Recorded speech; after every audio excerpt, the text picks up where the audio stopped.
there is evidence of lost civilization, where is archaeology? What is this?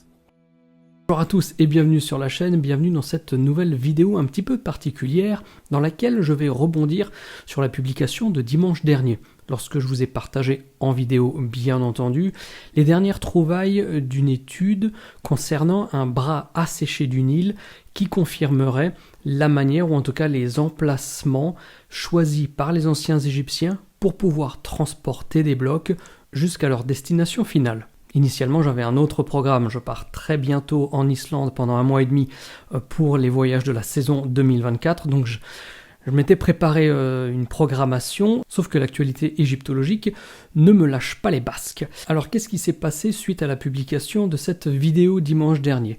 Eh bien, il y a eu une sorte de réaction de la part de Zahi Hawass et de Mark Lehner qui visiblement font un petit peu la gueule. Et dans la vidéo d'aujourd'hui, eh bien, on va voir s'ils ont raison ou pas de faire la gueule.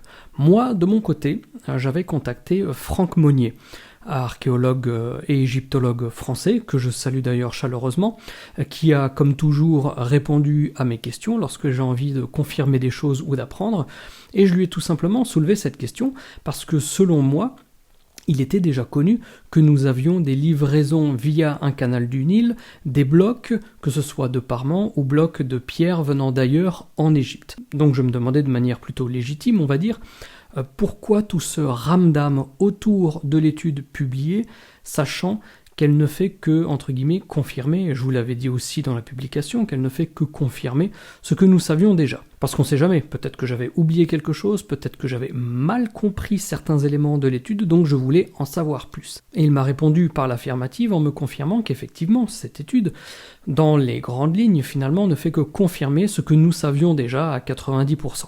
Et effectivement, sur les réseaux sociaux, comme je le disais il y a quelques instants, Zahi Hawass et Mark Lehner, en tout cas Zahi Hawass secondé par Mark Lehner, a posté différents points détaillant les connaissances que nous avions déjà auparavant, avant la publication de cette étude. Donc on va se lancer là-dedans, et vous allez comprendre pourquoi ça fait la gueule. Alors tout d'abord, il revient sur le fait que, selon les auteurs, jusqu'à présent, aucune explication convaincante sur la raison pour laquelle ces pyramides sont concentrées dans cette localité spécifique n'a été donnée. Là-dessus, il est plutôt clair, ce n'est pas vrai. Tout étudiant débutant en égyptologie sait que les pyramides de l'Ancienne et du Moyen Empire appartiennent à des cimetières, des complexes funéraires situés à l'ouest de Memphis, la capitale traditionnelle de l'Égypte, et que, de manière générale, l'ouest a toujours été la rive des morts. Alors là, je trouve qu'on joue un petit peu sur les mots en fait, parce que ces pyramides, elles sont situées sur la rive ouest du Nil. On sait, comme c'est le cas également à Luxor, que la rive ouest est réservée aux défunts. Par contre, les auteurs de l'étude, de leur côté, comment dirais-je, eh bien, ils ne se soucient pas de l'emplacement symbolique des complexes, mais se soucient de leur emplacement uniquement technique par rapport à leur étude. C'est normal, c'est légitime. Mais ils ont oublié un petit peu ce que l'on sait déjà d'un point de vue mythologique, symbolique et égyptologique. Donc ok, l'étude a donné ce qu'elle a donné, mais de mon point de vue, j'ai simplement le sentiment que cette étude a précisé, a donné un degré de précision que nous n'avions pas auparavant sur l'emplacement de ce canal désormais asséché, qui a permis la livraison des blocs nécessaires, en tout cas ceux qui n'étaient pas extraits sur place. Donc sur ce point, effectivement, ça n'est pas vrai que nous ne savions pas pourquoi les pyramides sont situées à ces endroits. Mais quand on dit ces endroits, de mon point de vue, c'est l'ouest. Du point de vue de l'étude, c'est à ces endroits très précis. Donc là, il y a un peu de pour et un petit peu de contre dans les deux cas. Dans le deuxième point, eh bien, on revient sur, le degré de précision. Si vous avez vu la vidéo de dimanche dernier, si ce n'est pas le cas, je vous remets le lien dans la description, je vous encourage vivement à aller la regarder. Dans cette vidéo, vous m'avez entendu dire que l'étude ne fait que préciser ce que nous savions déjà. Et d'ailleurs, vous m'avez entendu le dire il y a quelques instants. Eh bien, c'est aussi confirmé par Zahi Hawass et, Mark Lehner, car ils nous le disent, les égyptologues suggèrent depuis plus d'1 siècle qu'un bras ou un canal occidental du Nil, le long du canal Libéini, dont j'ai parlé dans la précédente vidéo, donnait accès aux pyramides. Il y a 53 ans, par exemple, l'égyptologue français Georges Goyon a développé l'idée d'une branche ou d'un canal occidental du Nil reliant les pyramides au temple de la vallée qui leur était proche, et il a également identifié cette branche El Libeini en 1971. Donc là encore, on ne réinvente pas la roue, on ne fait que confirmer ou préciser ce que nous savions déjà depuis, comme je vous l'ai dit, près d'un siècle. En parlant de siècle, le troisième point décrit par notre ami Zayawas qui n'est pas content, c'est que depuis plus d'un siècle, les égyptologues étudient l'hypothèse selon laquelle des ports existaient au bout des chaussées des pyramides, devant les temples de la vallée, dans des baies naturelles comme la baie d'Abou Sir, dont on a aussi parlé dimanche dernier, et dans les embouchures de certains oueds, comme le bassin de Khen Kaous dans l'embouchure de l'oued central de Gizeh, ou même le bassin qui s'étend au sud-ouest de Dachour. Donc depuis plus d'un siècle, les égyptologues débattent de l'idée que ces bassins auraient pu recevoir l'eau du Nil, au moins lors des inondations. Là encore, ça permet d'être un tout petit peu plus spécifique par rapport à ce que l'étude a permis de découvrir et ce que nous savions déjà d'un point de vue purement égyptologique. D'ailleurs, ces embarcadères, on les voit physiquement sur de très nombreux sites.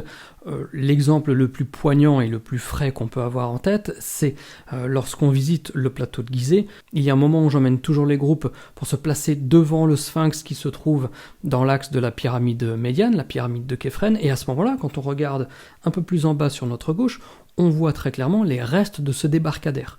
Donc il y a des vestiges et il y a encore des aménagements visibles aujourd'hui par rapport à cette utilisation d'un canal. Est-ce que ce canal était naturel? Est-ce qu'il était artificiel? Ça, on va dire, peu importe. Mais en tout cas, on savait qu'il y avait des débarcadères directement sur les sites, et l'exemple que je viens de donner sur le plateau de Gizeh n'est pas un exemple isolé. D'ailleurs, allez, j'en profite, quelques petites secondes, si de votre côté vous souhaitez aussi faire partie du prochain voyage et de faire partie des voyageurs qui seront dans l'axe du Sphinx et de la pyramide de Képhren avec ce fameux débarcadère, dans la description de la vidéo, vous retrouverez comme toujours le lien du prochain voyage avec les dates, l'itinéraire et tous les détails dont vous avez besoin. Quatrième point abordé, c'est qu'à Gizeh, depuis des années, les égyptologues étudient le sujet d'un bras occidental du Nil le long du cours du Libeini et comment il alimentait les ports des pyramides de Gizeh. À ce niveau-là, ils ont trouvé et publié les limites et les repères sur les ports de Khéops, de Képhren et de Mykérinos. Par contre, ces publications sont totalement absentes de la bibliographie de l'étude 2024. Donc est-ce que c'est délibéré d'une manière? En fait, je pense pas. Je pense simplement que cette étude s'est focalisée un petit peu trop scientifiquement sur ce qu'elle a permis de détecter avec les radars et les satellites, et a un petit peu oublié d'articuler le tout avec ce que nous savions déjà par ces publications. Le point qui suit, le cinquième point, j'en avais également parlé dans la vidéo. L'étude ignore totalement la découverte en 2013 des papyrus de Merer, qui comprennent entre autres le journal d'un homme nommé Merer qui dirigeait une équipe effectuant des livraisons de calcaire par bateau depuis les carrières orientales de Toura, qui étaient utilisées pour amener du calcaire très spécifique pour le parement des pyramides jusqu'à Gizeh lors de la construction des pyramides. En tout cas, celle de Khéops concernant les papyrus de Merer. Son découvreur Pierre Talley a désigné lui aussi le bras du Libeini comme étant un marqueur de bras occidental du Nil et un marqueur des routes fluviales du sud empruntées par Merer et ses hommes jusqu'à Gizeh. Là aussi, l'étude de 2024, elle aurait pu simplement le mentionner pour dire « cela vient confirmer que », mais non, elle ne parle absolument pas de ce qui est dit dans ces papyrus de Merer.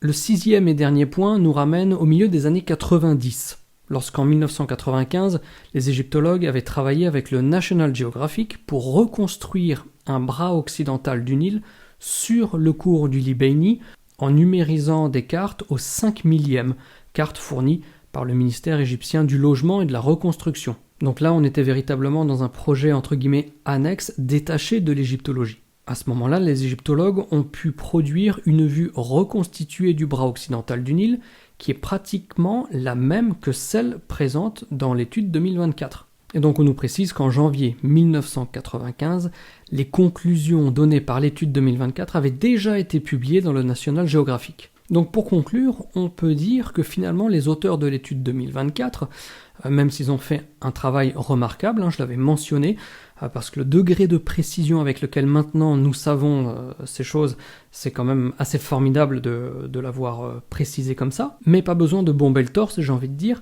en disant nous avons découvert que. Parce qu'en fait, dans les détails, une fois de plus, ils ont précisé ce que nous savions déjà.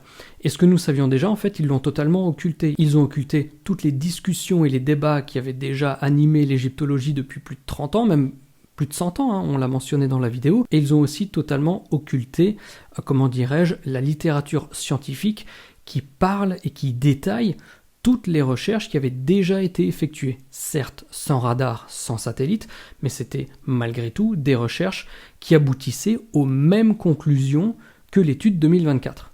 Donc dans cette étude, rien de nouveau, simplement on sait précisément ce que nous savions déjà dans les grandes lignes à 90-95%.